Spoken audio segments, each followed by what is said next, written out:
Hello my dear students, आज हम करने जा रहे हैं कल्चरल चेंज का सेकंड पार्ट के अंदर हम देखने जा रहे हैं वेस्टर्नाइजेशन। ठीक है, तो according to M. N. Srinivas, the changes brought about in Indian society and culture as a result of over 150 year of British rule। इसमें बताया गया है कि जब ब्रिटिशर्स इंडिया के अंदर आए, ठीक है, उन्होंने जितना भी टाइम रूल किया, according to M. N. Srinivas 150 years जो है जब वो रूल करते हैं तो इंडियन सोसाइटी और कल्चर के ऊपर बहुत ज़्यादा इम्पैक्ट डालते हैं। ठीक है, देन इसके बाद इन्होंने बताया कि वेस्टर्नाइजेशन स्टार्टेड फ्रॉम, ये स्टार्ट कैसे हुआ है।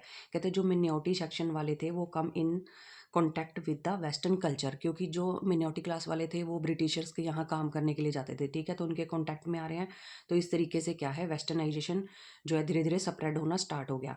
Small section of people adopted western life style and thinking, जो बहुत ही छोटा सा सेक्शन था, मतलब कि मिनोरिटी क्लास वाले बहुत ही कम संख्या में थे जिन्होंने क्या किया, अडॉप्ट किया वेस्टर्न लाइफ और इसके कल्चर को, और जो भी इसकी थिंकिंग वगैरह लाइफस्टाइल सब कुछ उन्होंने क्या है अडॉप्ट करना स्टार्ट कर दिया धीरे धीरे।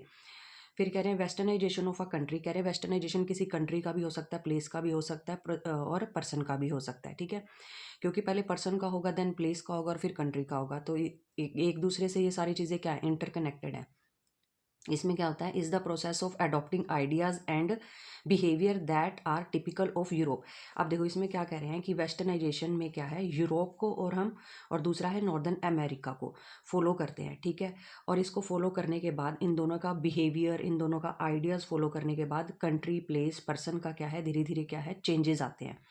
तो इससे क्या होता है, वेस्टर्नाइजेशन के कॉन्सेप्ट को क्लियर किया गया कि हम लोग किसको फॉलो कर रहे हैं, यूरोप को और नॉर्दर्न अमेरिका को। ठीक है, और अपने कल्चर को, हम अपने ट्रेडिशन को थोड़ा सा क्या है, मतलब साइड पे रख के इन चीज़ों को फॉलो करते हैं, इनकी चीज़ों को फॉलो करते हैं, तो इसी को वेस्टर्नाइजेशन कहा गया है। कह रहे हैं कि वेस्टर्नाइजेशन जो है दो तरीकों से होता है। ठीक है, एक तो वे ऑफ थिंकिंग, दूसरा है way of living. Way of thinking में क्या है, जो मिनोरिटी क्लास वाले हैं वो उनके कॉन्टैक्ट में आ रहे हैं ब्रिटिशर्स के, तो उनकी थिंकिंग चेंज हो रही है। दूसरा है जॉन स्टुअर्ट मिल जो है, इन्होंने एक ऐसे लिखा था, ऐसे ऑन लिबर्टी। जब ये इंडियंस ने पढ़ा तो इनको भी पता चला कि मतलब लिबर्टी का क्या इंपॉर्टेंस है।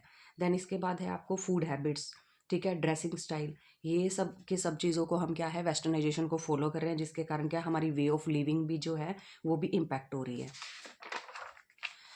देन है आपको how westernisation effect our society, हमारी सोसाइटी को जो है वेस्टर्नाइजेशन कैसे इफेक्ट कर रहा है। ठीक है, तो प्राइमरी लेवल पर क्या है, जो लोग जो ब्रिटिशर्स के कॉन्टैक्ट में सीधा आ रहे हैं, ठीक है, जैसे कि उनके सर्वेंट लगा लो, जो उनके यहाँ पे काम करने के लिए जा रहे हैं, तो वो सीधा उनके कॉन्टैक्ट में आ रहे हैं, तो उसको कहेंगे प्राइमरी। ठीक है, देन उसके बाद क्या है, सेकेंडरी लेवल पर वेस्टर्नाइजेशन कैसे होता है। अब ये जो सर्वेंट है, जब ये अपनी फैमिली के अंदर आ रहे हैं, ठीक है, तो ये बता रहे हैं घर पे आके कि वहाँ पे ऐसे चलता है, वो लोग ऐसे बैठ के खाना खाते हैं, ऐसे तरीके का कपड़े डालते हैं। ठीक है, तो इस तरीके से क्या है कि आगे फैमिली का वेस्टर्नाइजेशन हो रहा है। फिर टर्शरी लेवल पर क्या है, जैसे कि मान लो इस तरफ ब्रिटिशर्स हैं और ये जो है स्मॉल आपके लगा लो कि जो छोटे छोटे पीजेंट्स वगैरह हैं। ठीक है, तो ब्रिटिशर सीधा इनके कांटेक्ट में नहीं आते, बीच में मीडियोकर रखे होते हैं। ठीक है, तो ये इनको भेजते हैं यहाँ से, मतलब जो रेवेन्यू है वो कलेक्ट करने के लिए। तो इस तरीके से क्या है, ये इनके ऊपर इम्पैक्ट डाल रहा है, ये इनके ऊपर इम्पैक्ट डाल रहा है। तो थर्ड लेवल के ऊपर क्या हुआ है, वेस्टर्नाइजेशन हुआ है, तो इसको बोलेंगे हम टर्शरी लेवल पर जो है वेस्टर्नाइजेशन हो रहा था। ठीक है, प्राइमरी लेवल पर, सेकेंडरी और टर्शरी। देन उसके बाद है कि वेस्टर्नाइजेशन हमारे आर्ट के ऊपर भी इम्पैक्ट डाल रहा है। जैसे कि एग्जाम्पल दिया गया है आपको बुक के अंदर, रविंद्रनाथ टैगोर का है, ठीक है, और रवि वर्मा जी का भी है। तो हम रवि वर्मा जी का देख रहे हैं कि इन्होंने क्या किया है कि ये बहुत ज़्यादा इन्फ्लुएंस्ड थे वेस्टर्न कल्चर से, तो इन्होंने फर्स्ट टाइम इंडिया के अंदर पेंट किया था न्यूक्लियर फैमिली को। ठीक है, कि हस्बैंड वाइफ और उनके बच्चों को। देन उसके बाद है, ये जो न्यूक्लियर फैमिली है ये मैट्रिलिनियल कम्युनिटी की थी। मैट्रिलिनियल मतलब कि जिसमें मदर डोमिनेट करती है, ऐसी कम्युनिटी थी, और उनकी एक फैमिली जो कि न्यूक्लियर फैमिली को पेंट किया फर्स्ट टाइम इंडिया के अंदर। देन इसके बाद आ जाता है आपको वेस्टर्नाइजेशन की वजह से जनरेशन गैप जो है बहुत ज़्यादा बढ़ता जा रहा है डे बाई डे। जैसे वे ऑफ थिंकिंग, जैसे बच्चों की थिंकिंग कुछ और है और ग्रैंडफादर ग्रैंड मदर की जो थिंकिंग कुछ और है, मैच नहीं खाती है। फूड हैबिट्स को, बच्चे बाहर का खाना पसंद करते हैं, पेरेंट्स कहते हैं कि घर पे खाओ, तो इस तरीके से क्या है कि गैप बढ़ता जा रहा है। ड्रेसिंग सेंस भी ऐसे ही लगा सकते हो, म्यूचुअल अंडरस्टैंडिंग हो गया। ठीक है, तो कहीं ना कहीं कन्फ्लिक्ट जो है बढ़ता ही जा रहा है, जनरेशन गैप आ जाता है ड्यू टू वेस्टर्नाइजेशन।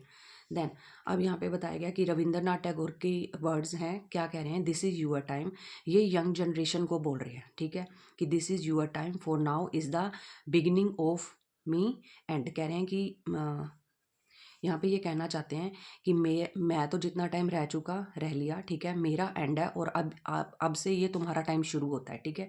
तो ये क्या है, ये भी वेस्टर्नाइजेशन से बहुत ज़्यादा इन्फ्लुएंस है और ये यंग जनरेशन को इस तरीके से लाइन्स बोल रहे हैं। देन इसके बाद आपको आ जाता है वेस्टर्नाइजेशन एंड संस्कृताइजेशन, ये भी टॉपिक है नेक्स्ट आपका।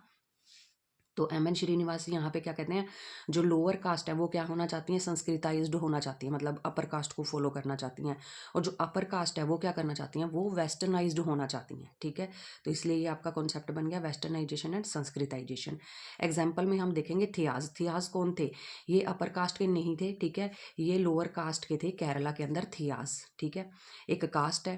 देन इसके बाद क्या होता है कि ये ट्राई करते हैं वेस्टर्नाइजेशन को, ठीक है, जिसमें क्या है, ये cosmopolitan life that citizen caste, क्या है कि ये अपनी कॉस्मोपॉलिटन लाइफ को एस्पेक्ट करते हैं कि हम बहुत अच्छे से स्टैंडर्ड की लाइफ जिएं, ठीक है, और बहुत बड़े लेवल की थिंकिंग रखते हैं ये लोग। तो इसलिए ये चाहते थे कि क्या है कि हम लोग जो है हमारा वेस्टर्नाइजेशन हो।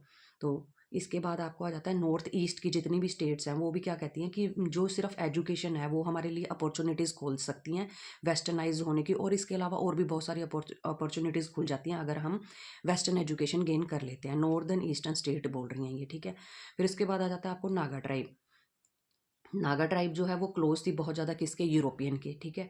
अब ये क्या कह रहे हैं, education was the only way to get ahead in life, कह रहे हैं कि अगर हम एजुकेशन ले लेंगे, नागा ट्राइब कह रही है, तो हम अपनी लाइफ के अंदर बहुत आगे तक जा सकते हैं।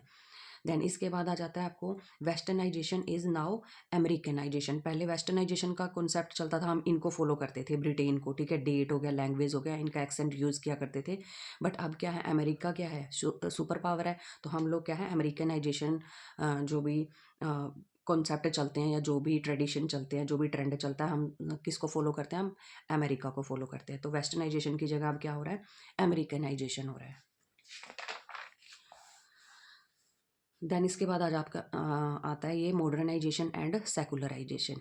अब इसमें देखो क्या है, कह रहे हैं कि the term modernisation has a long history. कह रहे हैं ये मॉडर्नाइजेशन एकदम से नहीं हुआ है, इसको होने में बहुत ज़्यादा टाइम लगा, काफ़ी लॉन्ग हिस्ट्री है इसकी।